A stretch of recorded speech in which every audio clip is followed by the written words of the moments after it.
नमस्कार। आज हम यूजीसी के उन नए नियमों को समझने वाले हैं जिन्हें पूरे भारत में कैंपस लाइफ को एक नया रूप देने के लिए बनाया गया है।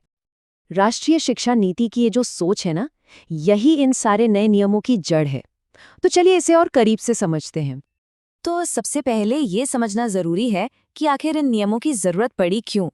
ये कौन सी समस्या को हल करने के लिए बनाए गए हैं। तो ये नियम शुरू होते हैं भेदभाव को साफ साफ समझाने से। मतलब किसी भी तरह का गलत बर्ताव जो शिक्षा में बराबरी के मौके को कम करता है, वो भेदभाव माना जाएगा।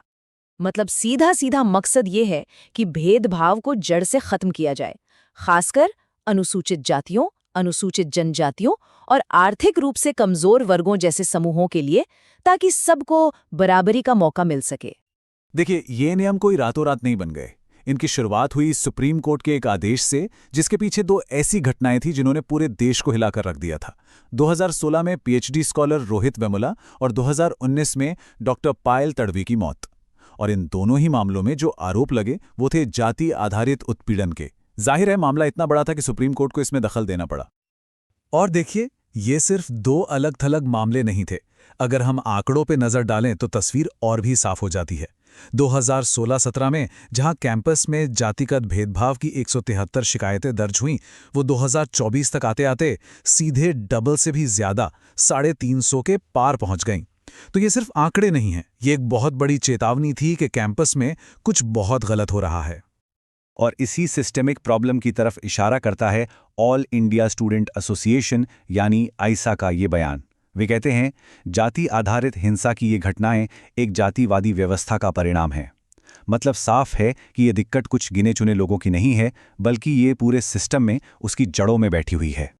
अब हर हायर एजुकेशन इंस्टीट्यूशन में एक समान अवसर केंद्र यानी ईओसी बनाना जरूरी होगा। यही वो सेंटर होगा जो इन सभी पॉलिसीज को देखेगा। और इस ईओसी को चलाने के लिए होगी एक समता समिति, मतलब एक ऐसी टीम जो खास तौर पर भेदभाव से जुड़ी शिकायतों को देखे भी। अब इस कमेटी की बनावट देखिए, यही इसे सबसे खास बनाती है। इसमें महिलाओं, एससी, एसटी, ओबीसी और दिव्यांगजनों का भी प्रतिनिधित्व होना जरूरी है, ताकि समाज के हर तबके की आवाज सुनी जा सके। और ये दिखाता है कि ये सिर्फ कागजी नियम नहीं है, बल्कि जमीन पर काम करने का प्लान है। एक तरफ होंगे समता समूह जो कैंपस में घूमकर नजर रखेंगे, और दूसरी तरफ हर डिपार्टमेंट में समता दूत होंगे जो किसी भी गलत चीज की तुरंत रिपोर्ट करेंगे। ठीक है, तो ये पूरा नया सिस्टम तो बन गया, लेकिन ये काम कैसे करेगा? मतलब अगर किसी को शिकायत करनी हो तो उसकी आवाज कैसे सुनी जाएगी? चलिए अब इस पूरी प्रोसेस को समझते हैं।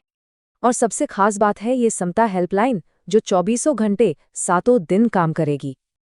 और हाँ, यहाँ एक बहुत ज़रूरी बात है, जो भी शिकायत करेगा उसकी पहचान पूरी तरह से गुप्त रखी जा सकती है, अगर वो ऐसा चाहे तो। और पूरी प्रक्रिया देखिए कितनी साफ और समय पर बंधी हुई है। शिकायत दर्ज होने से लेकर जांच और फिर कार्रवाई तक हर चीज के लिए एक तय समय सीमा है। लेकिन असली सवाल तो ये है कि क्या इन नियमों में सच में कोई दम है? क्या इनसे कुछ बदलेगा? चलिए देखते हैं कि जवाबदेही के लिए क्या इंतजाम किए गए हैं। तो देखिए, जवाबदेही का सिस्टम 2 लेवल पर काम करेगा। एक इंस्टीट्यूशन के लेवल पर, जहां उन्हें अपनी रिपोर्ट पब्लिक करनी होगी, और दूसरा नेशनल लेवल पर, जहां यूजीसी की एक खास कमेटी सब पर नजर रखेगी। और जो इंस्टीट्यूशंस इन नियमों का नहीं मानेंगे, उनके लिए मुश्किलें खड़ी हो सकती हैं। सजा के तौर पर यूजीसी से मिलने वाली मदद बंद हो सकती है, डिग्री देने पर रोक लग सकती है, यहाँ तक कि उन्हें यूजीसी की ऑफिशियल लिस्ट से भी हटाया जा सकता है। तो आखिर में इन सब का मतलब क्या है?